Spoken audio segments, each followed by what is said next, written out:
자, 다 풀어봤나요? 제가 영상을 좀 촬영을 해야 돼서 오늘 결석생들이 많아서 촬영 중이기 때문에 조금 늦었습니다. 자, 이제 오늘 모의고사 이제 시작을 해봐야 되는데요. 일단 저도 이제 문제를 풀어보긴 했거든요. 그래서 문제를 풀어봤는데 상당히 많이 어렵게 나왔어요. 그래서 EBS 여러분 홈페이지 들어가 보시면 알겠지만은 너무 많이 어렵게 나왔다고 이제 원성이 좀 자자한 편입니다. 그래서 저도 지금 3학년 강의도 하고 있고 2학년 강의도 하고 있는데 특히 지금 고등학교 3학년이 정말 많이 어렵게 나왔고요. 그 다음에 1학년, 그 다음에 2학년, 이렇게 이제 어렵게, 순서대로 어렵게 나온 것 같아요. 그래서 어렵게 나온 이유는 좀 이제 생각을 해봤는데, 아무래도 조금 절대평가가 돼 있기 때문에, 친구들 4%를 1등급으로 만들어야 되는 이런 시점에서, 좀 난이도 조절에 좀 실패한 게 아닌가, 그런 생각이 좀 들고요. 그래서 사실 문제를 풀면서 이런 생각도 들었어요. 그래서 수능이 이 정도로 어렵게 나오니까, 수능 보지 말고 수시로 가라. 이런 생각이 들 정도로 문제가 정말 많이 어렵게 나왔습니다. 자, 여러분들이 앞에, 그러니까 지금 제가 이렇게 총평을 하는 이유는 여러분들이 이제 문제를 풀어 보셔가지고 받은 점수가 여러분들이 마음에 안 드신다 할지라도 너무 이제 자신감을 잃지 마시고 계속 하던 대로 그냥 쭉 가시면 되겠습니다. 알겠죠? 자, 그래서 앞에 보시면은 영어 문제의 오답률 순서대로 정렬한 거를 여러분들이 지금 보고 계십니다. 그래서 지금 오답률이 가장 높았던 게 이제 42번 문제이고요.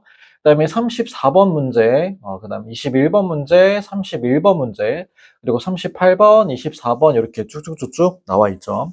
자, 보시면은 오답률이 굉장히 지금 높은 게 1번, 첫 번째가 42번 문제인데요. 42번 문제 오답률이 77.9%입니다. 그러니까 여러분 지금 쉽게 말하면요. 4명 중에 1명만 맞추고 나머지는 다 틀렸다. 이렇게 보시면 돼요.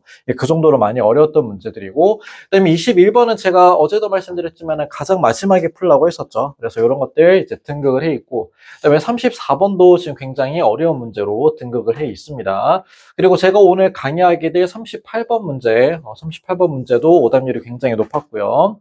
그다음에 32번이랑 이제 32번 같은 경우에는 이제 빈칸 문제죠. 빈칸 문제가 이제 오답률이 60%였다라고 보시면 되고, 자, 쭉쭉쭉쭉 내려가면은 이제 13번, 듣기가 13일이 지금 차지하고 있는 게 조금 신기하긴 해요. 13번 듣기 문제가 오답률이 꽤 높았다. 이렇게 보시면 되겠습니다. 제가 지금 이걸 보여드리는 이유가 있어요. 이거를 제가 왜 보여드리냐. 여러분들 혹시 점수가 마음에 들지 않게 나왔는데 혹시 여러분 듣기에서 하나라도 틀렸으면은 그건 지금 듣기를 먼저 하는 게 사실 옳은 일입니다. 왜냐하면 독해 문제가 듣기 문제보다 훨씬 어려운데 어려운 거를 먼저 섭렵하는 게 아니라 듣기를 먼저 섭렵하는 게 맞죠. 자, 근데 듣기를 뭐 두세 개 틀렸다 이러면 좀 문제가 큰 거고요. 근데 저는 지금 학원에서 강의를 하고 있는 입장이기 때문에 제가 어떤 친구는 듣기가 되고 어떤 친구는 듣기가 안 돼가지고 듣기를 할 수는 없는 실정이에요. 이해됐죠? 여러분들이 학원에 오셨기 때문에 그냥 저는 학원 커리큘럼에 맞춰가지고 강의를 하는 사람이지 여러분들 1대1로 맞춤 형식으로다가 강의를 하는 사람이 아니기 때문에 혹시 듣기에서 2개 이상 틀렸다. 2개 포함입니다.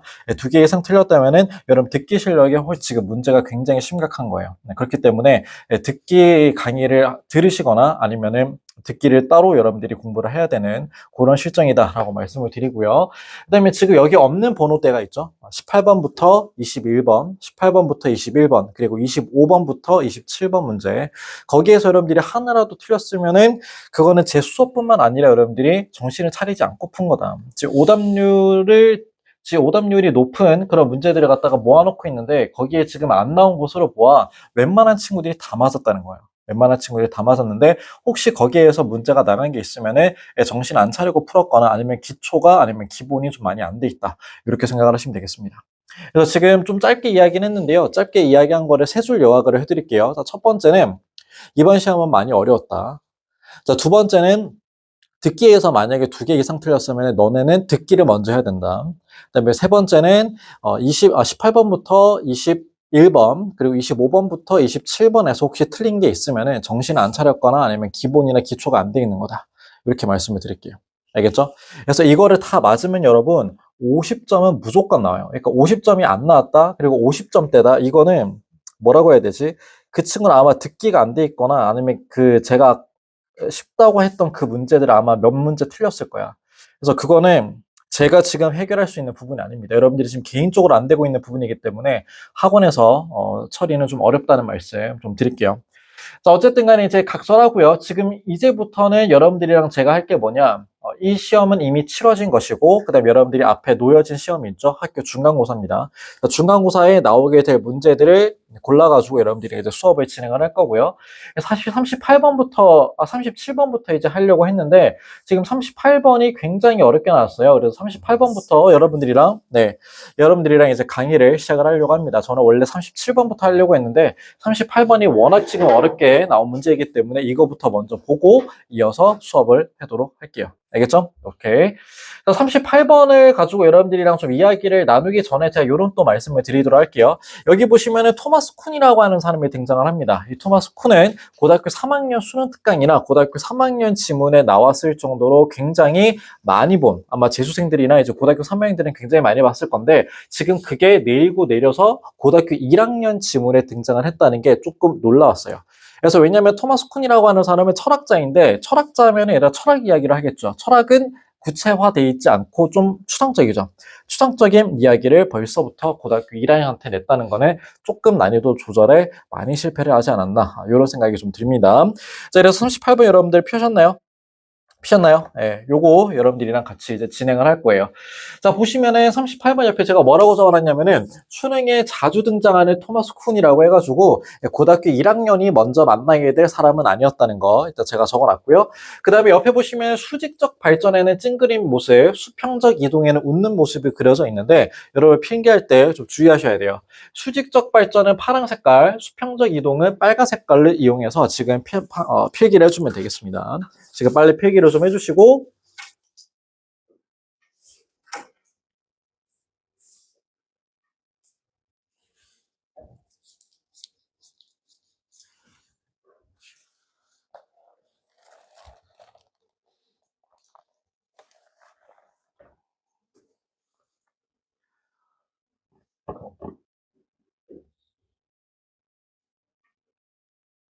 글쌤이 좀 약간 뭐라고 해야 되지? 그 우영이를 뭐라고 하는 건 아닌데, 저기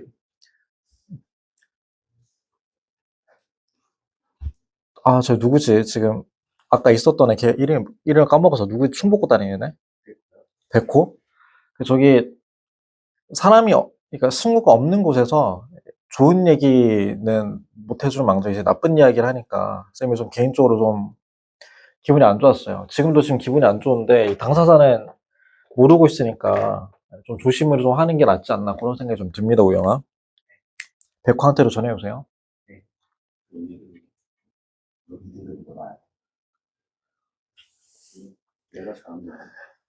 승우가 그렇게 생각하면은 뭐 좋은 일인데, 그렇게 깎아내리는 거는 미래에도 도움이 전혀 안 돼요. 그래서 지금 모르는 단어 지금 다 알아서 더 적고 있죠? 지금 노란 색깔 글씨 쓴 거는 여러분 파란 색깔로 여러분들이 표시를 좀 해줘야 되는 부분이고, 요거 있죠, 요거? 요거는 지금 까만 색깔로 그냥 표시해주면 되겠습니다. 그때 당시 맞다고 생각하는 이라고 하는 거 적어주면 되고요.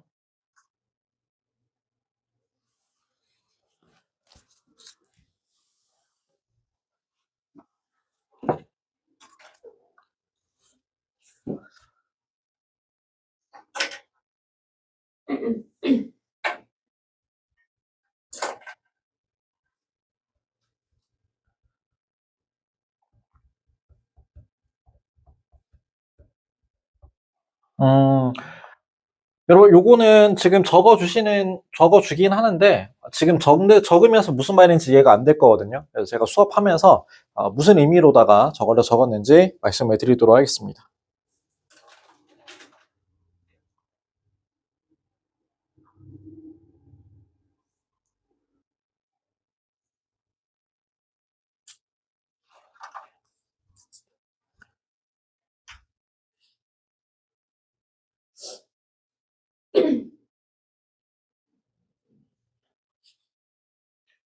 오히려라는 뜻이고, 뭐뭐 해야 한다, should, 그 다음에 exacting, 정밀한, 그 다음에 measurement는 측정, undertake는 수행하다, methodological이라고 하는 것은 방법론적, 그 다음에 practice라고 하는 것은 관습, 그리고 컨셉 개념, theory, 이론, embedded, 박혀있다, propose, 제안하다, proposition, 명제라는 뜻이 되겠습니다. 네, 위에. 그래서 less라고 하는 거를 이렇게 제가 좀 적었어요. 좀 덜 떨어진 것이라고 적었고요. 그 다음에 accurate라고 하는 것은 정확한이라는 의미를 갖고 있습니다. 자, 적으셨나요? 네. 자, 그럼 이제 시작을 해볼 건데, 자, 일단 여러분 이런 문제를 제가 여러분들한테 어떻게 푸는지 이렇게 제가 설명을 해드린 바가 있습니다. 자, 1번에 정답이 됐었던 적이 없기 때문에 여기까지 읽고 여러분들이 초보자는 소재를 파악을 하시고, 그다음에 좀 고수 같은 경우에는 주제를 좀 파악한 다음에 여기까지 읽고 이거를 파악한 다음에 빈칸으로 가서 박스로 가서 요거를 해석을 하고 읽어 내려가 보세요라고 이제 이렇게 시켰던 기억이 납니다. 자, 그럼 첫 번째 문장부터 한번 보도록 할게요. As Kun proposed, 쿤이라고 하는 사람이 제안했듯이 조는 사람이 있어. 자, 우리의 명제. 자, 뭐에 대한 우리의 명제냐면 세계에 대한 우리의 명제는 are embedded, 박혀 있다고 합니다. 토마스 쿤에 의하면. 자, 어디에 박혀 있냐면 패러다임이라고 하는 것에 박혀 있다. 이렇게 지금 설명을 해놨어요. 그럼 지금 간단하게 말하면 세상에 대한 우리의 명제라고 했지만 결국에 명제가 말하는 것이 세상에 대한 우리의 지각이라던가 생각을 의미하는 것인데 세상에 대한 우리의 생각이 패러다임 안에 박혀 있다. 즉 패러다임 바깥을 나가지 못한다. 패러다임이 속박하고 있다. 이렇게 여러분들이 생각을 하시면 되거든요. 세상에 대한 이해를 누가 가로막고 있다는 거지. 패러다임이라고 하는 것이 가로막고 있다. 이 이상을 생각하기는 어렵다. 이런 말을 한 거예요. 자, 근데 지금 고등학교 1학년 친구들한테 패러다임이라고 하는 이런 어려운 단어를 던져줬기 때문에 좀 미안했던지 여기서부터 여기까지 형광펜이 쳐져 있죠, 여러분. 형광펜 좀 쳐볼까요? 얘가 앞에 있는 패러다임을 설명하고 있는 구간이다. 이렇게 여러분들이 기억해 주시면 되겠습니다. 자, 패러다임이라고 하는 건 사실 그 당시에 사람들이 맞다고 생각하는 명제를 의미하는 거거든요. 여러분 혹시 과학 시간에 빅뱅 이론이라고 하는 거 들어보셨나요? 네, 빅뱅 이론. 그래서 우주가 하나의 폭발, 큰 폭발로 시작이 되었다는 그런 명제인데 지금 그게 현재의 패러다임입니다. 이해됐나요? 현재의 패러다임. 그래서 이런 패러다임이 뭐라고 지금 설명했는지 한번 읽어볼까요? Roughly a network. 좀 거칠게 말하면 하나의 네트워크라고 이야기를 할 수가 있고요. 그 네트워크는 뭐로 구성되어 있냐면 서로 얽히고 엮여 있는 행위들로 구성이 된 것입니다. 그러니까 얘들아, 패러다임을 얽히고 설킨 행동들 또는 일들이라고 이야기를 한 거야. 자, 근데 그 행동은 어디에다가 한 행동들이야? 특정 이론에다가 한 행동들인 거죠. 그리고 특정 개념에다가 한 행동들인데 그 개념이라는 것은 주관적인 이런 뜻이 아니고 서브젝트 매터라고 했으니까는 약간 뭐라 해야 될까? 주제 물질이라고 적으셔도 되고요. 주제 물질 아니면은 그냥 실험 대상이라고 보셔도 돼요. 그래서 실험 대상의 개념 그리고 특정 이론 그리고 방법론적 관습 이런 것에 과학자들이 한 일들이 얽히고 설킨 네트워크를 뭐라고 이야기하겠다는 거야? 패러다임이라고 이야기를 하겠다. 이렇게 이야기를 한 겁니다. 그러니까 벌써부터 어렵죠? 그러니까 제가 아까도 말씀드렸지만 고등학교 1학년이 보게 될 질문은 아니었다는 거. 자, 일단 조금 제가 지저분하게 필기를 했으니까 조금 지워보도록 하겠습니다. 자, 어쨌든 간에 지금 여러분들한테 해석해 드린 부분이 패러다임을 이야기하는 부분이었다. 이렇게 생각을 하시면 되고요. 얘들아, 중요한 거를 우리가 먼저 파악을 해야 되겠지. 중요한 건 뭐다? 여기서부터 여기까지였어. 세상에 대한 이해는 패러다임이 꽉 잡고 있다. 이런 말이었던 거예요. 이해됐죠? 자, 그 다음 보겠습니다. 1번 문장입니다. 자, thus 따라서 when scientists undertake research, 과학자들이 연구를 수행할 적에 they do so from within a specific paradigm이라고 했어요. 자, 과학자들이죠. 과학자들은 실험을 그렇게 하는데 자, 어디에서부터 실험이 시작되냐면 안에서 실험이 시작이 된대요. 근데 어디 안에서? 특정 패러다임 안에서 실험이 시작되곤 한다. 이렇게 적어 놓은 거예요. 여러분 아까도 그랬지만 첫 번째 문장에서 우리가 생각하는 우리가 세계에 대해서 생각하는 거는 패러다임 이상을 떠올리기가 힘들다 그랬죠. 심지어 우리보다 똑똑한 과학자들도 패러다임을 깨기는 힘들다는 말이 1번 문장에서 나와 있는 거예요. 왜냐하면 과학자들이 실험을 할 때 어디 내에서 실험을 이루고 있기 때문이야. 특정 패러다임 안에서 실험을 실시하기 때문에 과학자들조차 패러다임을 깨지 못한다는 이야기가 나온 겁니다. 이해되셨어요? 자, 그러면 여러분 오른쪽이든 아니면 왼쪽이든 밑이든 위든 이렇게 적으셔야 돼요. 지금 우리가 소재 또는 주제를 파악을 해야 되는 문장을 읽었는데요. 일단 소재가 조금 명확해진 것 같아요. 소재가 뭐에 대한 이야기일까요? 바로 네 글자죠. 뭡니까? 패러다임이라고 적어주면 되겠습니다. 패러다임. 그리고 조금 더 적는다면 패러다임과 무슨 이야기를 하고 있는 것 같아요? 과학 이야기를 하고 있는 것 같죠? 자, 그리고 이거를 조금 더 문장화시킨 게 주제거든요. 그래서 주제를 뭐라고 적으면 될까, 얘들아? 과학이 패러다임 내에서 제약받고 있다. 그러니까 이런 느낌으로다가 보시면 되거든. 자, 그래서 이렇게 적을게요. 과학도 패러다임 내에서 이루어짐. 이렇게 적어주면 되겠습니다. 어쨌든 간에 조금 더 읽어보면 주제는 바뀔 수 있어요. 하지만 제가 말씀드린 대로 1번 문장까지 읽었을 경우에는 이렇게 주제를 도출할 수 있다라고 하는 거 적어본 겁니다. 이해되셨죠? 자, 그리고 나서 위로 올라가가지고 한번 해석을 한번 해보도록 할게요. Thus라고 했어요. 따라서라는 말이네요. 따라서 what we call major progress in science. 오케이. 자, 그럼 얘들아 파란 색깔 펜을 들어봐. 자, 요거 표시하는 이유는 주어가 여기서부터 여기까지란 의미고 주어가 길기 때문에 괄호를 한번 쳐보는 겁니다. 자, 어떻게 해석을 할 수 있을까요? 우리가 부르는 것, 주요한 진보라고 부르는 것, 어디 안에서? 과학이라는 것 안에서. 과학이라는 것 안에서 우리가 정말 큰 진보다, 정말 큰 발전이다 라고 부르는 것은 is not, 아닙니다. 뭐가 아니래요? Movement from a less to more accurate paradigm. 움직임이 아니에요. 어디로부터의 움직임? 좀 덜 떨어진 것으로부터 좀 더 정확한 패러다임으로까지의 움직임이 아니다. 이렇게 해석을 할 수가 있어요. 자, 방금 여러분 해석한 거를 잘 한번 생각을 해보시길 바래요. 지금 요 문장에서는 진보라고 하는 거에 대한 개념을 소개를 해주고 있는데 일단 진보는 이게 아니에요. 이렇게 이야기한 거예요. 과학에서의 진보가 뭐가 아니라는 겁니까? 덜 떨어진 패러다임에서 더 정확한 패러다임으로 가는 무브먼트라고 볼 수가 없어요. 라고 이야기를 한 거야. 자, 근데 이거는 일반적인 생각이었어요. 왜냐면 과학에서 진보가 일어났다라는 것은 좀 나쁜 이론에서 좀 정확한 이론으로 옮겨가는 거 아닌가라고 하는 게 일반적인 사람들의 생각이거든요. 자, 이거를 제가 영어 시간에서 뭐라고 부른다 그랬죠? 바로 통념이라고 한다 그랬죠. 자, 왼쪽에다가 적으시면 돼요. 통념. 사람들이 생각하는 과학의 발전은 덜 떨어진 패러다임에서 좋은 패러다임, 정확한 패러다임으로 움직이는 거다. 이렇게 생각을 하겠지만 그게 아니라는 이야기가 나온 겁니다. 이해되셨어요? 자, 그런데 앞에 thouse가 있어요, 얘들아. 그러면 앞문장에 무슨 이야기가 나왔을지 한번 유추를 한번 해봐야 된다는 거죠. 앞문장에 무슨 이야기가 나왔을까? 과학의 발전은 여기서 여기로 옮겨가는 게 아니다라고 하는 것과 비슷한 이야기 아니면 반대되는 이야기? 비슷한 이야기가 여기 앞에 적혀 있을 거라는 거죠. 무슨 말인지 알겠습니까? 자, 이거를 제가 뭐라고 부를 거라면 적어놓으세요. 수, 직, 적, 발, 전이라고 적어주시기 바래요. 자, 이거 좀 기시감이 드셔야 되는데 아까 여러분들이 적었던 거거든요. 지금 이 지문은 과학에서의 발전이 수직적 발전이 아니고 수평적 발전이다라고 하는 것을 토마스 쿤의 명제를 가지고 설명하고 있는 지문입니다. 이해되셨어요?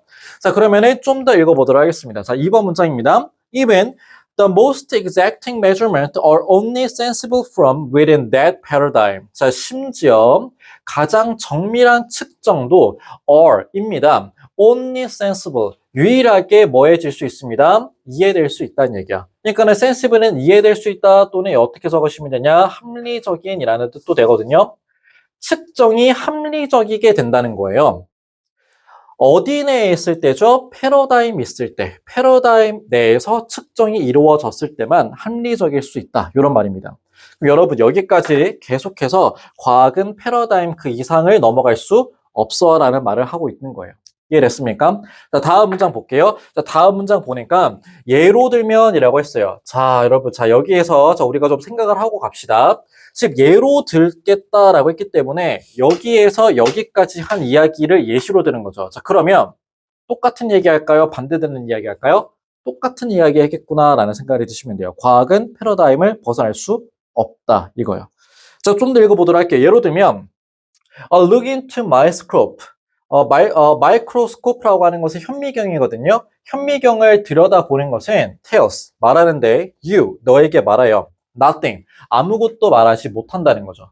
unless 뭐 하지 않는 한 you are already informed about the nature of the instrument and what you are supposed to be looking at 이라고 했어요. 자, 첫 번째 괄호 칠게요. 여기서부터 쭉 가시다가 여기까지 괄호를 쳐주면 되겠습니다. 그리고 괄호 한 번 더 와프텀 끝까지 괄호를 쳐주면 되겠어요. 자, 3번 문제는 제가 이렇게 이야기를 할게요. 3번은 뭐뭐 하지 않으면 이거 어딘가에다 적어 넣어야 돼요.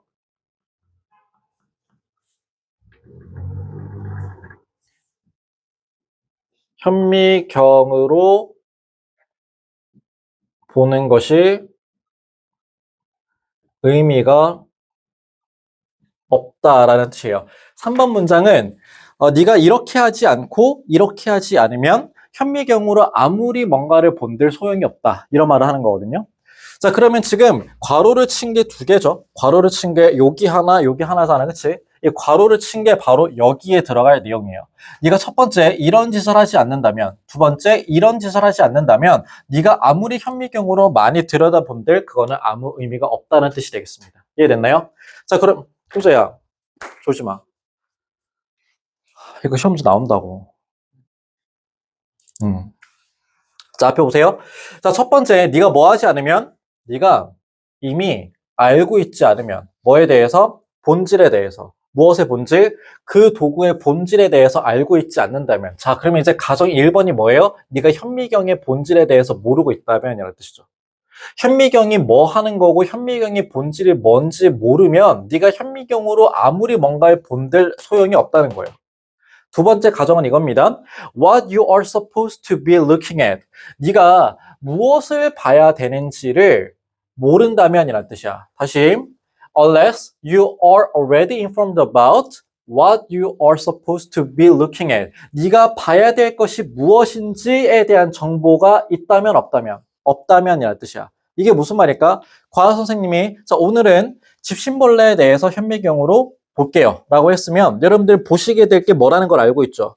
집신벌레라고 하는 걸 알고 있을 겁니다. 근데 집신벌레인지 아니면 뭐 코로나균인지 아무것도 안 알려주고 자, 현미경에 뭐를 올려놨으니까 봅시다 라고 하면 그게 뭔지 압니까? 모른다는 거예요. 네가 현미경을 통해서 보게 될 게 무엇인지 informed 하지 않으면 너는 현미경으로 아무리 본들 아무것도 알아낼 수 없을 거란 뜻이 되겠습니다. 이해됐나요? 오케이, 넘어갈게요. 다음 문장.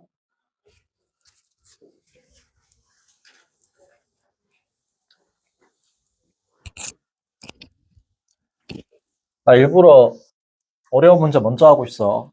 졸지 말아.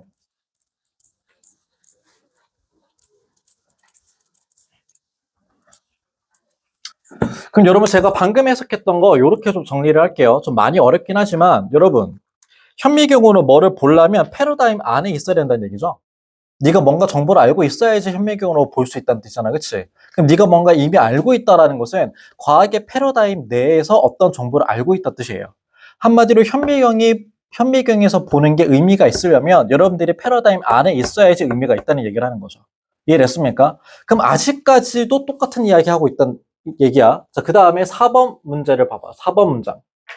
오히려라고 시작을 하거든. 근데 여기서 뭔가 약간 석이 나가는 게 여기 이렇게 이야기해놓고 오히려라고 이야기하는 게 조금 이상하더라고요, 저는요. 그러니까 오히려라고 했으니까 무슨 이야기 하겠다는 거야?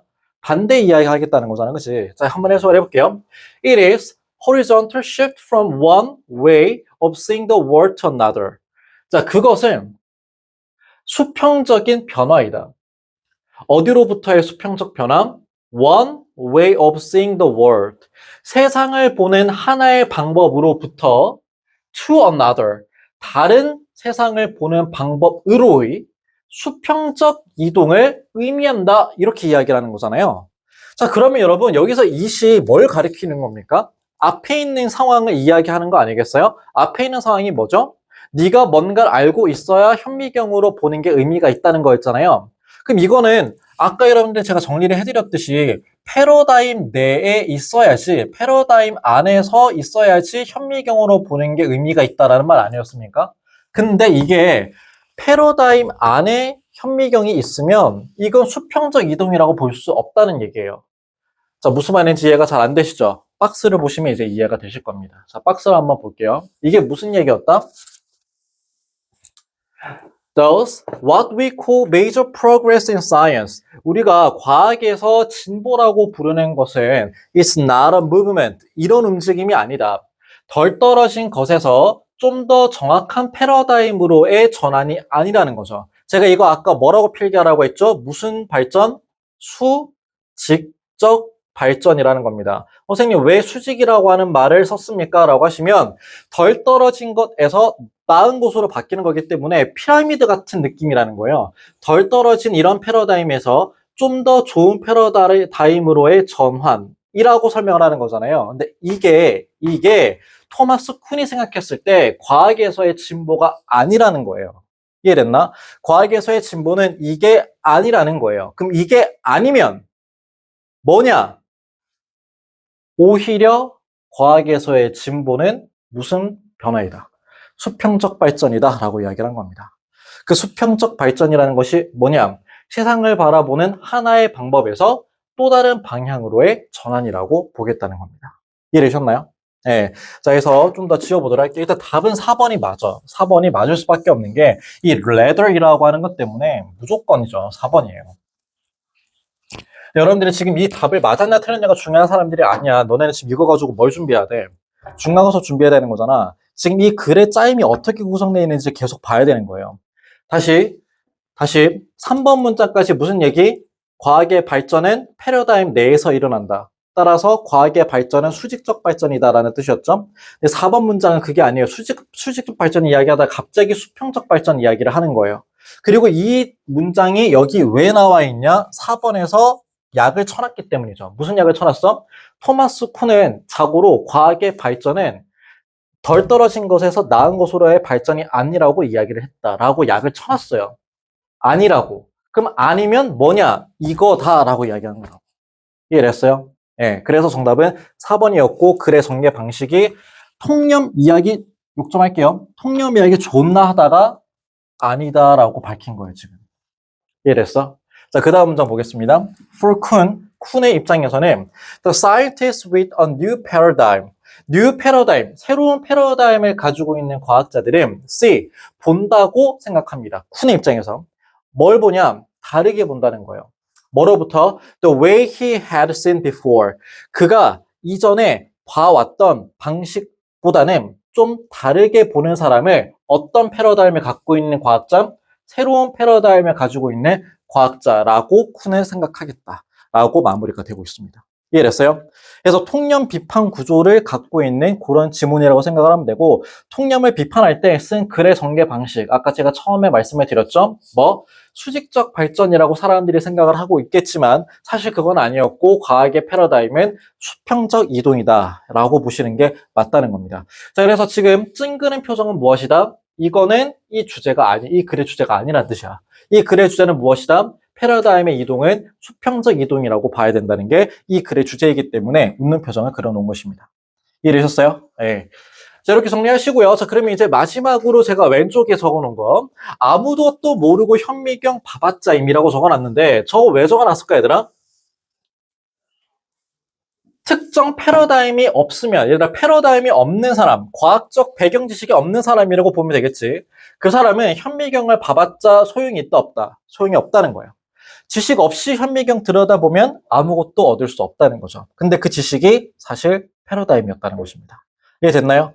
어렵죠? 이게 아까 여러분 보시다시피 오답률이 몇 %다? 한 65% 정도 됐고 100명 있으면 35명만 맞고 65명이 틀린 문제가 되겠습니다. 이해됐어요? 네. 오케이, 좋아요. 자, 그래서 여러분 요거 적으시면 돼요. 마지막으로 제가 요거 적고 마무리를 할 겁니다. 자, 요거 좀 잘 안 보이시죠? horizontal shift. 이거는 뭐를 번역한 거냐면 수평적 이동을 영어로 번역한 것입니다. 수평적 이동은 무엇이다? 진보. 진문에서 말하길 progress는 위로 올라가는 것이 아니고 옆으로 옮겨가는 것이다. 이게 토마스 쿤이 바라본 과학의 발전이라는 것이에요. 그러면 애들이 이걸 가지고 국어 문제를 출제한다고 했을 때 아마 이런 선지를 만들 수 있을 겁니다. 다음 중 이 지문을 읽고 옳게 반응한 학생이 아닌 것은 이래서 뭐 선지 5번에 선미가 나와요. 선미가 이렇게 얘기하는 거죠.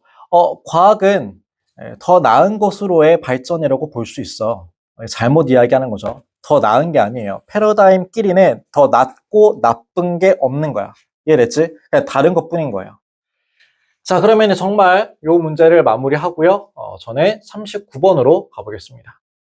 39번에도 여러분들 반드시 색깔 펜을 가지고 필기를 하시는데 파란 색깔이 노란색이 파란색 그리고 파란색이 빨간색입니다. 여러분들이 좀 신경 써갖고 필기를 해주세요.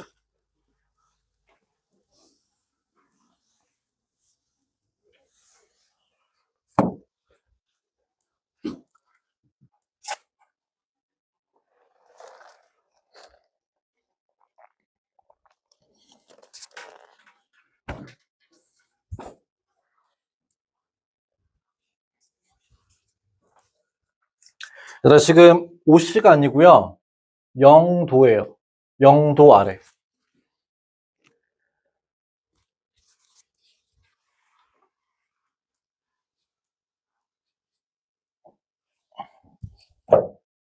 영도 아래.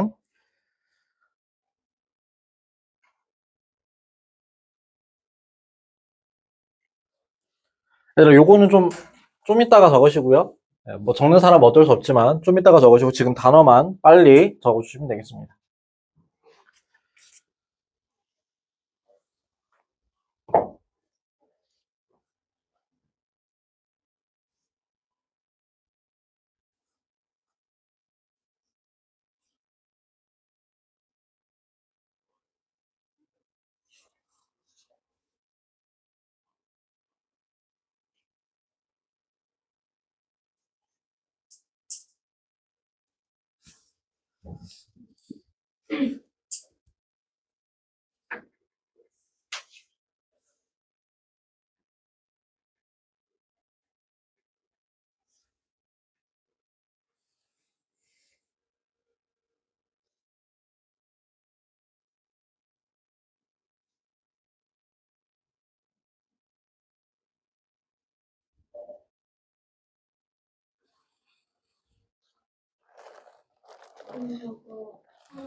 맞아요. 황량함.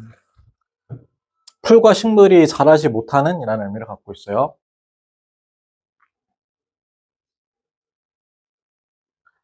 그리고 3번 문장은 문장이 도치되어 있습니다. 그래서 해석할 때 좀 주의를 요구하는 문장입니다.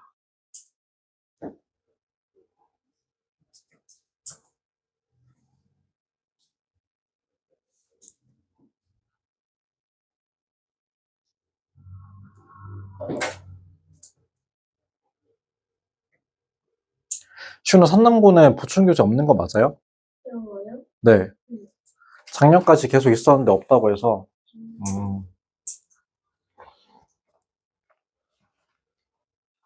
자, 뭐 읽어줄까요? striking, 인상적인, introduce는 입문이라는 뜻인데요. 여기에서는 경험이라는 뜻으로 해석을 하셔야 되고, 사이트 광경, inner cover, 보호막, frost coated, 서리로 코팅된, bleak, 황량한, closely, 촘촘히, spaced, 심어진, vigorous, 생기가 넘치는, healthy, 건강한, stretch, 쭉 뻗다, length, 길이, shade, 색조, against는 무엇과는 달리 라는 뜻입니다. 준비됐나요? 자, 그럼 이제 이 문제도 한번 풀어보러 갈게요. 자, 이것도 마찬가지로 첫 번째 문장을 읽고 소재나 주제를 파악해 주시면 되겠습니다. 한번 가보도록 할게요. 자, making to visit to one of our court greenhouse. 얘들아, 그린하우스가 뭔지 다들 아시죠? 뭡니까? 비닐하우스예요. 모르는 사람 적으시면 돼요. 비닐하우스. 자, making to visit. 두 번의 방문을 해보십시오. 두 번의 방문을 만들다 이러지 마시고 두 번의 방문을 해보십시오. 어디에? 우리의 차가운 비닐하우스 중 하나에 방문해 보시래요. 근데 방문 몇 번 해보시래요? 두 번 해보래요. 자, 첫 번째 방문을 요렇게 괄호 쳐볼게요. 요렇게 괄호입니다. 자, 두 번째 방문은 요렇게 괄호. 자, 왜 두 번 하라고 했는지 이해가 좀 되시죠? 원, 첫 번째 방문은요, 언제 하는 거예요? dawn이라고 하는 거는 여러분 새벽이라 뜻이야. 아니면 좀 더 정확하게는 황혼이거든요. 새벽이 끝날 때쯤을 황혼이라고 합니다. 해가 뜨기 직전요. 자, 그때 한번 방문해 보래요. 자, 그런데요. 그때는 below zero night. 0도 아래의 밤이라는 거죠. 어떤 상황이에요? 지금 굉장히 추운 상황이라고 볼 수 있죠. 그리고 the other 두 번째 방문은요. a few hours later. 황혼 또는 새벽 몇 시간 이후에 한번 방문을 해보라는 거예요. 그럼 이건 언제 방문을 해보라는 거네, 지금? 낮에 방문을 해보라는 거구나. 이런 걸 알 수가 있어요. 자, 근데 이 구문이 좀 어려운 이유는 아직도 뭐라는 거죠? 주어가 끝나지 않았다는 겁니다. 이거 주어 표시해 주시면 되고, 이 두 번의 방문이 주어였고 동사는 아직도 나오지 않은 상황이에요. 이해되셨나? 얘들아 미안하다. making to visit까지죠. 여기가 지금 동명사 주어가 되겠습니다. 자, 두 번 방문을 하는 것. 자, 이제 동사 나왔습니다. 뭐예요? 제공해 줍니다. 자, 무엇을? A striking introduction. 인상적인 경험을 제공해 준대요. 자, 무엇에 대한? 겨울의 수확에 대한 인상적인 경험을 제공을 해준다. 이런 말이에요. 비닐하우스 겨울에 두 번 와보시면 겨울에 어떻게 이렇게 맛있는 토마토가 수확될 수 있는지 여러분들이 인상적인 경험을 해보실 수 있을 거예요. 라는 의미가 되겠습니다. 다음 문장 보시면 during the down visit 라고 했는데 여러분 이거 제가 점을 찍은 게 아니고요. 컴마를 찍은 거예요. 컴마 같이 쳐주면 되겠습니다. 자, 어떤 방문 동안? 황혼에 방문하시는 동안 all the crops are frozen solid. 모든 작물들은 얼어서 어떤 상태예요? 딱딱한 상태입니다. 이렇게 지금 표시를 할 수가 있어요. 자, 당연히 황혼이니까 지금 밤 동안 햇빛이 한 번도 비치지 않았겠죠. 온도는 굉장히 떨어져 있을 거예요. 따라서 어떤 상태다? 얼어서 딱딱해 있는 상태다. 이런 상태입니다. 자, 그러면 이제 주제나 소재를 파악을 해야 되는데 여러분 일단 소재 너무 명확하죠? 뭐에 대한 거를 이야기하고 싶대요, 지금? 비닐 하우스에서 겨울에 어떻게 수확하는지 알려줄게. 이게 지금 소재가 되는 거고 이거를 제가 방금처럼 말로 하잖아요. 이게 주제가 되는 거죠. 주제가 뭐다? 온실을 활용한 겨울철 농사 비법 아니면 수확 방법 요 정도로 적어주시면 되겠습니다. 겨울에 도대체 어떻게 싱싱한 또는 싱싱한 과일 이런 것들이 어떻게 나나 이거를 좀 설명을 해주겠다는 것이죠. 이해되셨어요? 그래서 여러분들은 지금 1번 문장을 통해서 어떤 방문이 이어지고 있다? 황혼에 새벽에 방문하는 것이 이어지고 있다. 요거 놓치지 마시고 2번 문장 읽어주시면 되겠습니다. 자, 아직은 새벽에 방문하는 거예요. 생기가 없을 것 같죠? 자, 2번 문장 바로 갈게요. 자, raising the inner cover. 보호막을 뭐 하면? 들어 올리면서. 자, 보호막을 들어 올린대요. 이게 뭐냐면은, 얘들아, 비닐하우스에 가면, 이렇게 생긴 비닐하우스가 이렇게 쭉 있을 거잖아. 그치? 근데 여기 안에, 이게 흙이 이렇게 볼록하게 올라와 있는데, 이거를 또 검은색 비닐로 덮어놓은 거 아세요, 혹시? 검은색 비닐로 덮어놨거든요. 이게 또 보호막이에요. 그래서 그거를 뭐 해보자는 거죠. 들어 올려보자는 겁니다. 알겠어요? 자, 들어 올리는 것은, 아직 안 끝났네요. 그 보호막을 들어 올리는 일이 굉장히 어떻답니까? 어려워 보인대요. 왜 어렵냐면, they too are frozen. 아이고, 너무 추워서 보호막도 어떤 상태래요, 지금? 또한, 얼어 있는 상태라는 거죠. 그 비닐도 얼어 있는 상태라서 이거를 제치기가 더 힘들다는 겁니다. 자, 그런데요. 이거를 벗겨보면 드러나는데 광경이 드러나요. 자, 어떤 광경이 드러나요, 얘들아? 자, 이제 형광펜 쳐야 되는데 그리고 지금 이거 살짝 회색 표시 보이십니까? 형광펜? 이거 있죠? 여러분들이 갖고 있는 형광펜 중에서 조금 칙칙한 색깔로다가 형광펜 써주면 돼요. 이제 어휘 문제로 변형이 될 수 있는 경우가 많을 것 같거든요. 그래서 요거 지금 새벽에 방문한 비닐하우스 내의 상황을 이렇게 지금 표현을 하고 있는 거예요. 어떻대요, 지금? 딱딱한 상태. 서리로 코팅된 잎들이 있고요. 그 잎들을 뭐한 상태를 갖고 있대요? 황량한 것 같대요. 그러니까 생기가 안 느껴진다는 거죠. 이해됐어요? 오케이.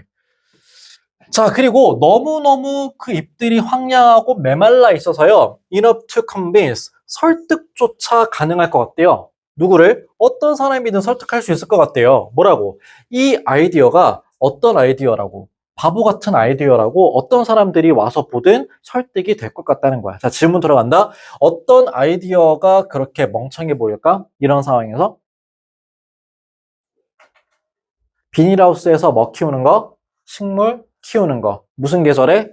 겨울에. 알겠지? 적어놓으시면 돼요. 이 아이디어는 자, 키워드만 적을게요. 겨울에 비닐하우스에서 식물을 재배하는 생각을 말하는 겁니다. 알겠습니까? 지금 이런 상태를 봤을 때 이 식물이 잘 자랄 것 같지가 않다는 거죠. 왜요? 서리가 내려갔고 잎이 황량해요. 그리고 지금 얼음으로 덮여 있어가지고 만지면 미끌거려요. 이런 거 보고 누가 이 비닐하우스 안에서 식물을 키울 수 있겠다고 생각을 하겠습니까? 당연히 생각을 못 하겠죠? 예. 자, 그러면 여러분 여기까지 읽어보신 결과 겨울에 비닐하우스 방문했고요. 언제 방문하셨어요? 새벽에 방문했어요. 자, 그러면 이제 우리 박스 안에 있는 거 읽어보러 갑시다. 자, yet a few hours later. 몇 시간 이후라고 했죠? 자, 그럼 이거 언제 됐다는 얘기야, 지금? 마피아 게임 하는 거 아니야. 낮이 된 거예요, 지금. 낮이 됐더니 after the sun has warmed. 태양이 따뜻하게 해주고 있는 상황이 펼쳐져요. 누구를? The greenhouse. 비닐하우스를 따뜻하게 해줍니다. 어떤 온도 이상으로 어느 점 이상으로 따뜻하게 데워주고 있어요. 자, 이런 상황일 때 the second visit, 두 번째로 당신이 비닐하우스 방문한 것은 present, 보여주는데 a miraculous contrast, 아주 기적 같은 대조를 보여주게 될 것입니다 라는 뜻이야. 자, 이거는 초등학생도 알 것 같아. 이거 어디 들어가야 될까? 첫 번째 황혼에 방문한 이야기가 마무리될 때 들어가야 되는 거죠. 왜요? 그거 이후에 방문하겠다는 얘기가 여기 지금 나와 있잖아요. 맞지? 그래서 여러분들이 지금 어디를 찾아야 되는 거예요? 언제 이 새벽에 방문이 끝나나? 이거 찾으시면 되는 거야. 지금 우리 어디까지 읽었습니까? 3번 전까지 읽었거든요. 그럼 3번은 언제 방문일까? 요거를 파악하시면 되거든요. 3번 읽어보도록 할게요. 대충 지울게요. 자, under the inner cover are closely spaced row of vigorous, healthy leaves. 어디 밑에는? 보호막 밑에는 or 존재하는데요. 촘촘히 심어진 줄들이 보인대요. 근데 그 줄은 누가 줄을 구성하고 있냐면 생기가 넘치고 건강한 잎들이 줄지어서 심어진 것이 보호막을 들춰보면 존재한다는 거예요. 근데 여러분 여기서 어떻게 표현을 했죠? 아까는 되게 황량하고요. 코팅돼 있고요. 딱딱하다고 표현을 했지만 이번에 보호막을 드시니까 건강하고 생기가 넘친다 이렇게 표현을 하고 있죠. 이거 언제 방문한 거니?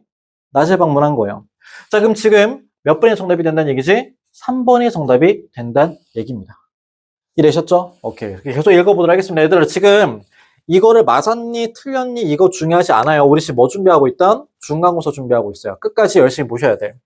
자, 그리고 그 건강한 잎들은요, 자, 요렇게 괄호 표시해주면 돼요. 대부터 끝까지. 대부터 끝까지 괄호치고 꾸며준다는 표시해주시면 되겠습니다. 자, 그 일렬로 쭉 서 있는 생기가 넘치고 건강한 잎들 있죠? 걔네 쭉 뻗어 있어요. 어디까지? 길이까지 쭉 뻗어 있습니다. 어디의 길이까지? 비닐하우스 길이까지 쭉 뻗어 있다는 거죠. 알겠습니까? 네, 그러니까 무슨 말이야? 여기서부터 여기까지 건강한 잎들이 쭉 이어져 있다. 이런 말이 되는 거죠. 이랬습니까? 다음 문장.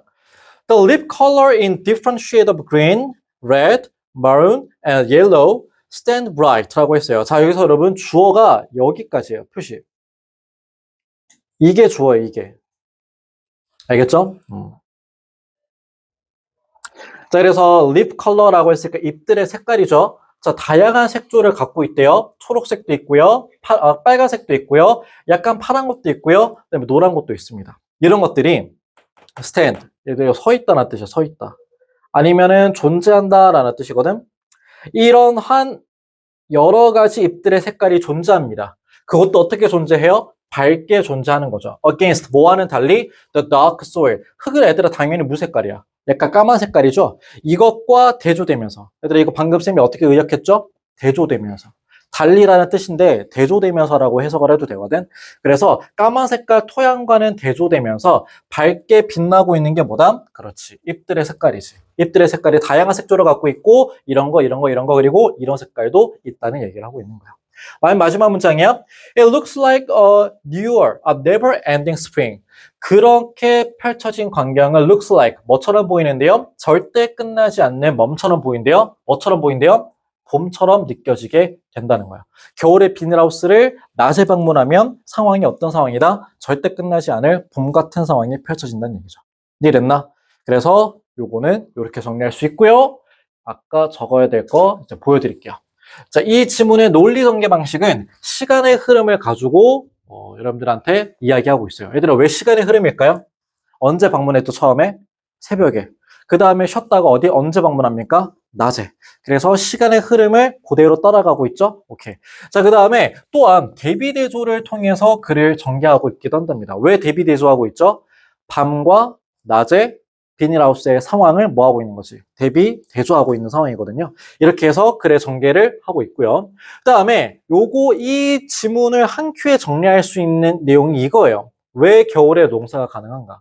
바로 식물이 가지고 있는 회복력 때문에. 밤에는 그렇게 덜덜 떨었지만은 햇빛만 비추면 뭐 한다는 거? 살아난다는 거. 요거 적어주면 돼요. 회복력. 식물의 회복력도 이 지문이 이야기하고 있는 요소 중 하나입니다. 알겠죠? 아까 밤에 황량했는데 빛 비치니까 다시 살아나잖아. 그치? 요 시점이 바로 그 부분이 식물의 회복력을 보여주고 있는 구간이에요. 자, 이제 우리 오늘 마지막 지문이 될 것 같은데 40번 문제입니다.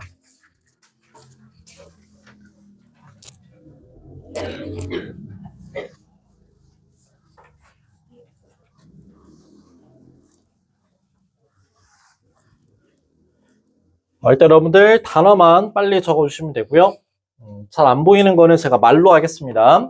resilience는 회복 탄력성이라는 뜻이고 옆에 뭐라고 적어놨냐면은 역경을 이기는 힘이라고 적어놨고요. parenting expert를 갖다가 좀 오늘 재밌게 수업을 하려고 했는데 오은영이라는 뜻이에요. 오은영 박사가 뭐라고 이야기를 했다는 거예요. 그 다음에 spreadsheet라고 하는 것은 우리 방학 계획표 할 때 그 계획표를 의미하는 것이고 내비게이트는 처리하다. 내비게이션 생각하지 마시고 그냥 처리하다라고 받아들이세요. 그리고 clinical이라고 하는 것은 임상의라는 뜻입니다.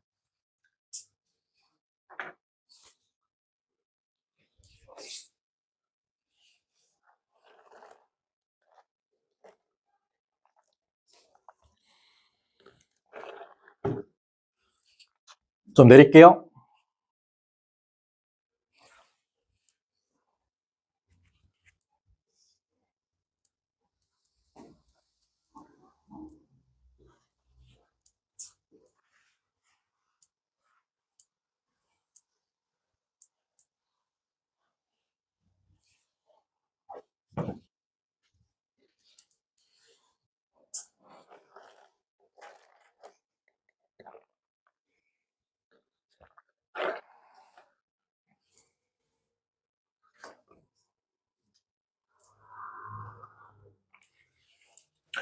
여러분 적는 거 잠깐만 스탑해 주세요. 잠깐. 제가 이거를 응이라고 표현을 해놨잖아요. 왜 적어놨냐면 이거를 아는 친구가 절대 없을 거라는 거예요. 그러니까 제가 이거를 여러분들한테 이거 무슨 뜻이야 라고 이야기를 해주고 시작을 하면 절대 여러분들은 이걸 어떻게 추론하는지 이거를 몰랐을 때 지문을 어떻게 했는지 모를 거기 때문에 저는 이거를 안 적고 시작을 할 거예요. 아무도 몰라 이거 진짜로. 알겠죠? 네, 그래서 그냥 남겨두고 나머지 적어주시면 되겠습니다.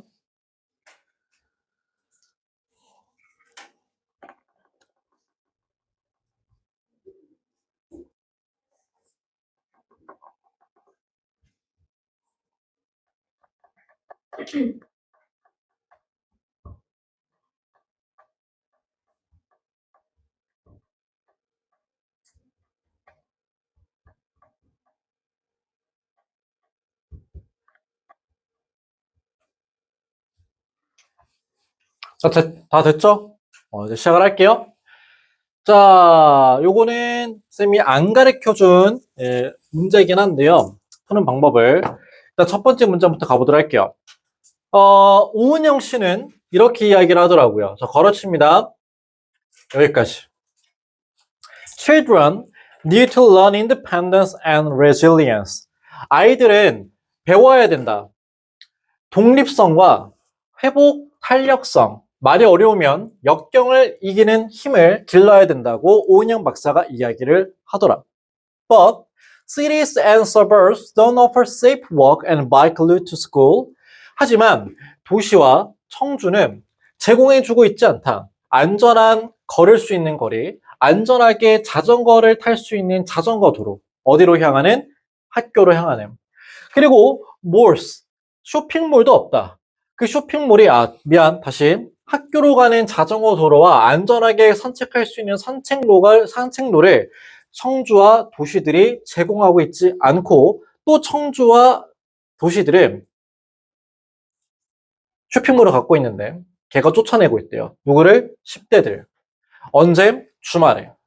그리고 free time disappears under the spreadsheet of activity. 자유시간 밑에 적어요. 아이들이에요. 아이들이 가져야 될 자유시간은 사라지고 있대요. 어떤 것 아래? 계획표 아래. 무슨 계획표? 활동이 막 적혀 있는 계획표 안에 아이들의 자유시간은 없다. 이런 뜻입니다. 자, 지금 요거는 이렇게 묶어보세요. 부정적인 거 먼저 이야기하고 있죠. 뭐 어떤 면을 이야기하고 있냐? 부정적인 도시의 면모예요. 근데 어떤 측면에서 부정적이라 할 수 있죠? 아이들이죠. 아이들의 입장에서 부정적이라는 거야.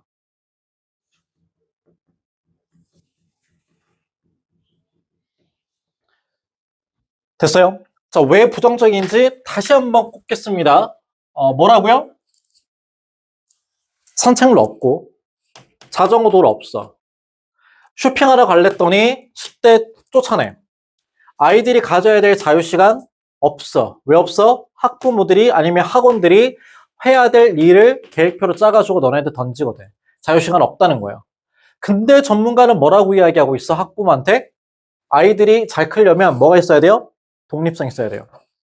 아이들이 잘 크려면 뭐 있어야 돼요? 회복 탄력성, 역경을 이겨내는 힘이 있어야 돼요. 이렇게 이야기를 하고 있다고요.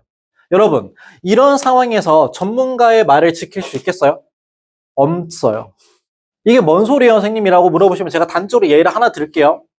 얘들아, 학교 가면 걸어서 가거나 학교 가면 자전거 타고 가는 건 인디펜던스한 상황이죠. 엄마가 안 태워주잖아. 직접 가는 것이 독립성이 어떻게 되는 거야? 길러지는 거죠. 근데 자전거 타고 가라고 할랬더니 자전거 도로가 없는 거야. 학교 걸어가라고 했는데 너무 어둑어둑하고 거기 깡패들이 도사리고 있어. 보내겠니? 부모님이? 보낼 수 없죠. 어떻게 해야죠? 태워줄 수밖에 없어요. 그럼 아이들의 인디펜던스는 높아져요? 낮아져요? 낮아지는 거예요. 그럼 얘들아 온실 속에서 자란 화초처럼 자란 아이들이 회복 탄력성을 알겠습니까? 엄마 아빠가 다 해주는데 역경으로 치달았던 경험이 있나요? 없죠. 역경에 간 적도 없으니까 이거를 극복하는 힘도 있겠어요? 없겠어요? 없다고. 그러니까 박자가 지금 안 맞고 있는 거야. 전문가는 이렇게 하세요 라고 했는데 도시랑 청주시가 이런 환경을 조성해줘 안 조성해줘? 이렇게 하게 만드는 조성을 못 해주고 있는 거예요 지금. 이해됐지? 다음. All of those must. 그런 필수사항들 모두는 take more the parent time. 앗아가고 있다. 부모의 시간 그리고 부모의 돈을 가져가고 있다는 거죠. 뭐 해야 돼? 처리하기 위한 돈과 시간을 다 가져가고 있다는 거죠. 왠 줄 아세요? 아이들이 cannot do it. 그것을 할 수 없거든요. 어떻게? 스스로 할 수 없기 때문이다 라고 이야기를 합니다. 자, 그러니까 얘들 학교에 가는 것만 하더라도 걸어가고 자전거 타도 되는데 택시 타야 되고 버스 타야 되니까 어머니와 아버지의 돈이 나가는 거죠. 또 어머니가 아버지가 태워다 줘야 되니까 어머니 아버지의 시간도 없어지는 거죠. 자, 이런 식으로 도시가 이따위로 생겨 먹었으니까 부모의 자원들이 점점 소모되고 있다라고 이야기를 하는 겁니다. 다음 문장 보시면은 널비라고 하는 사람에 의해서 자, 널비라고 하는 사람에 대한 설명이니까 별로 중요하진 않거든요. 일단 괄호 쳐주세요. 괄호 쳐주시고 이 사람의 직업이 뭔지만 확인해 보겠습니다. 어떤 사람이래요? 사이클러. 미안하다. 괄호 여기까지요. 이 사람의 직업은 뭐다? psychologist. 심리학자예요. 심리학자인 널비가 최근에 썼듯이 어디에다가 기사를 쓰셨대요? 뉴욕타임즈라고 하는 유명한 잡지에다가 썼듯이 자, 들어갑니다. under parenting 하는 것은 요구한대요. 무엇을? 구조적인 변화를. 얘들아, 이거 어딘가에다가 적어야 돼. under parenting 하는 것은 변화를 요구한다.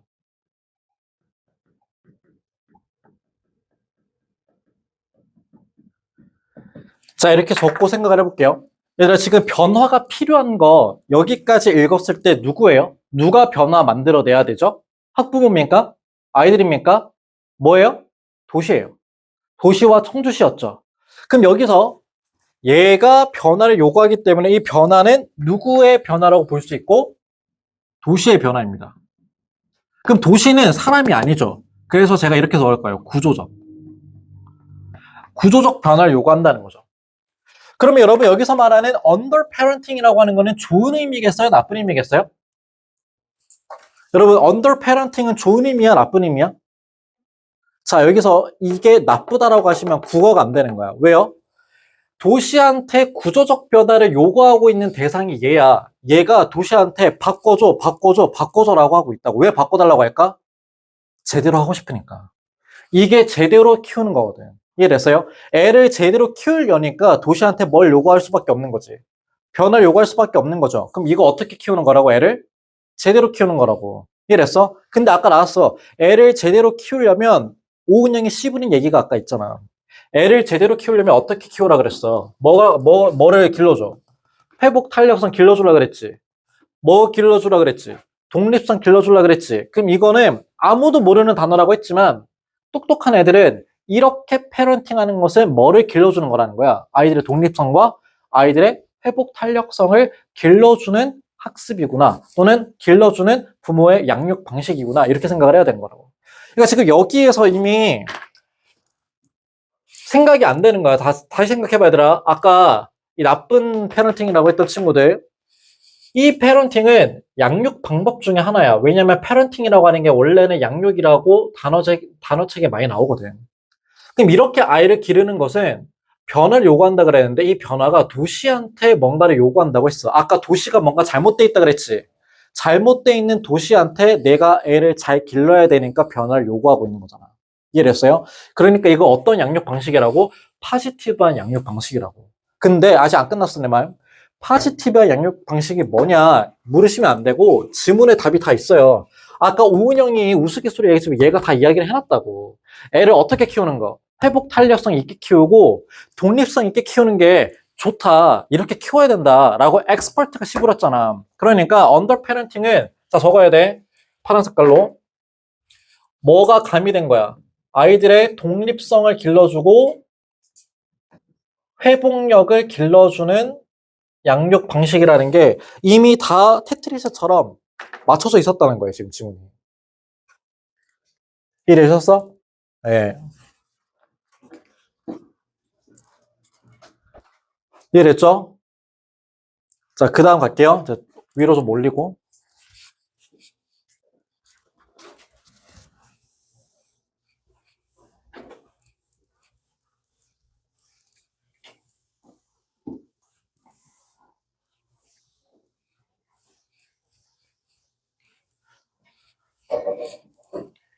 일단 지금 이제 수업이 거의 끝나가니까 하는 말인데, 중학교 영어나 고등학교 영어는 달라. 지금 대가리를 써가지고 독해를 해야 되잖아.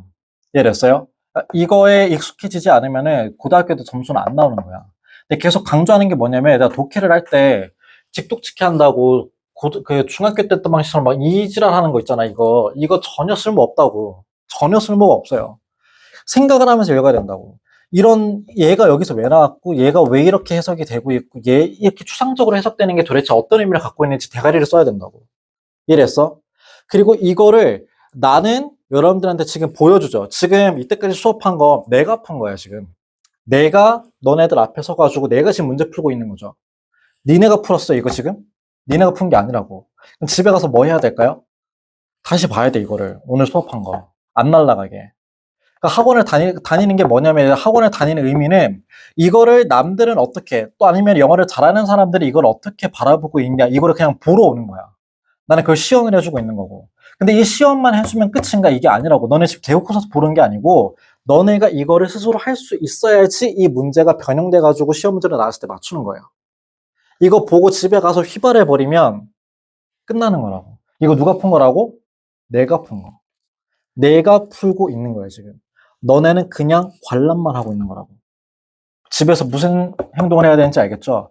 이 다음 시간에 올 때 이걸 뭐 읽어보시든지 아니면 내가 이제 변형 문제를 갖다가 만들고 있어요. 지금 저기 뒤에 보면 지금 책을 만들고 있거든요. 저거를 문제를 풀든 아니면 워크북을 하든 어떤 거를 통해서 어떤 액션을 통해서 너네가 해야 된다고. 이해되셨어? 예. 중학교 때랑 달라. 그 백발백중 시선을 잊어버리라고. 다음. 여기서 갑니다. Unlike most political expert, 정치 전문가와는 달리, she is not just talking about economic policies. 그녀는 말하고 있는 것이 아니다. 경제적인 정책에 대해서 말하고 있는 게 아니래요. 뭐와 같은 육아휴직과 같은 이런 정책에 대해서 이야기하고 있는 게 아니에요. 그리고 정부가 지원하는 아이돌봄 서비스 이런 것들에 대한 이야기를 하는 게 아니라는 거죠. 선생님, 정치 전문가가 여기서 왜 나옵니까? 자, 다 이것 때문이야. 이 사람이 뉴욕타임즈에서 뭐라고 씹으렸다고? 뭐가 필요하다? 구조적 변화가 필요하다 그랬지. 그럼 이걸 읽는 사람이 이렇게 생각을 할 수가 있어. 구조적 변화? 도시가 변하는 게 아니라 정책이 변해야 되는구나 라고 오해할 수 있다고요. 그래서 오해의 첫 번째 이거야. 저 사람이 이야기하는 게 육아휴직을 제대로 쓸 수 있고 자유롭게 쓸 수 있도록 만들어 달라라고 하는 줄 알았는데 이거 아니라고. 이게 아니라고. 이런 변화를 말하는 게 아니야. 그리고 정부가 지원하는 아이돌봄 서비스를 해달라는 얘기구나. 구조적 변화가. 이 얘기 아니라고. 이 얘기 아니라고. 누가 바뀌어야 된다고? 도시가. 도시가 애를 키울 수 있게 구조적으로 바뀌어야 된다는 얘기를 하는 거야. 그래서 다음 문장에 정확히 이야기를 해요. 그녀는 이따위 이야기하는 게 아니고 실제로 눈에 보이는 구조의 변화를 말하고 있는 거예요. 도로 깔고 자전거 도로 까는 거야. 이거 이야기하고 있는 거고 이거를 깐 다음에 문화적 변화도 필요하다라고 이야기를 하는 거예요. 뭐 하기 위해서? 그 새롭게 만든 구조물들을 뭐 하기 위해서? 채우기 위해서. 선생님, 그럼 이거에서 문화적 변화는 뭡니까? 애들이 아빠 차 타고 엄마 차 타고 등교하는데 이제 문화적으로 바뀌게 되면 엄마 차 아빠 차 타는 게 좀 이상해지는 문화를 만들어야 된다고. 왜? 도로 다 깔아두고 산책로 다 깔아놨으니까 애들 뭐 이용해야 돼? 그 도로 이용해야 되잖아. 그러니까 문화적 변화도 일어나야 된다는 거죠. 그래서 우리는 필요하다. 뭐 하는 게 필요하다? 다시 기르는 게 필요하대요. 우리가 갖고 있는 무엇? 이거 뭘까? 인내를 다시 길러야 된대요. 인내력을 길러야 된대요. 뭐에 대한 인내? 아이들에 대한 인내요. 어떤 공간에 있는 공공장소에 있는 아이들에 대한 인내력을 우리 어른들이 다시 길러야 된다는 거예요. 왜? 맨날 애들 시끄럽다 그러면 애를 쫓아내려고만 생각하는 거잖아. 그치? 그래서 아까 그랬지. 주말에 애들 옷 사러 가고 쇼핑몰 간다 그래. 쇼핑몰에 뭐 한다 그랬어? 쫓아낸다 그랬잖아. 이 짓거리 하면 안 된다고요. 어른들은 아이들에 대한 인내력을 길러야 돼요. 그녀가 또 이렇게 이야기를 했다. 그리고 만들어야 된대. safe environment. 그리고 아이들을 위한 안전한 환경을 조성해야 된다. 이렇게 이야기를 했던 거죠. 그리고 그 환경은 가벼운 감독을 받는 아이들이 can move around. 돌아다닐 수 있는 장소를 의미하는 거다. 어떻게? 자유롭게. 자, 이제 거의 끝났어. 얘들아, 여기 왜 감독받는다고 적어놨을까? 그것도 왜 가벼운 감독일까? 아이들이니까 얘들아, 감독을 아예 안 할 수는 없죠. 아예 안 할 수는 없어요. 그래서 최소한의 감독이라고 제가 적어놓은 거예요. 가능한 한 적은 감독이거든. 적어놔. 최소한의 감독이야. 걔네의 안전을 위해서 감독은 최소한으로 하는 거예요. 그리고 나머지는 다 아이들한테 맡기는 겁니다. 알아서 자율적으로 하도록. 그래야지 아이들이 뭐가 높아지겠지. 독립성이 높아지겠지. 이해됐어요? 자, 그래서 이 지문은 아까 말했던 이 뉴욕타임즈의 글을 쓴 널비라고 하는 사람이 씨부린 거를 오해하면 안 돼요, 여러분. 뭐라고 오해하면 안 돼? 아이들이 잘 기르려면 정부가 지원해줘야 돼. 이거 말한 거였어요? 아니요. 아이들이 잘 기르려면 회사에서 가족 휴가를 잘 보내줘야 돼. 이거 아니라고. 실제적으로 도로를 깔아라. 실제적으로 아이들을 위한 공간을 만들어라. 그리고 무슨 변화를 이끌어내라. 문화적 변화를 이끌어내서 아이들이 거기서 뛰어놀게 해라. 그리고 애들이 뛰어놀 때는 무슨 감독만 필요할 뿐이다. 최소한의 감독만 필요할 뿐이다는 거죠. 이해됐지? 그냥 담배만 못 피우게 한다는 거죠. 이해됐죠? 오토바이만 못하게 하고. 이해됐어요? 여기까지. 자, 그래서 오늘 수업은 여기까지 하고요. 요거는 이제 문제 푸는 게 의미가 없어요. 밑에 주제라서. 그래서 여기까지 하고 앞으로 여러분들이랑 나누게 될 수업은 이런 수업입니다. 그래서 이거를 18번부터 이제 42번까지 하는 거야. 알겠습니까? 그래서 다음 시간에 아마 책이 준비가 돼 있을 거예요. 그래서 다음 시간에 일단 봅시다. 수고 많았고, 단어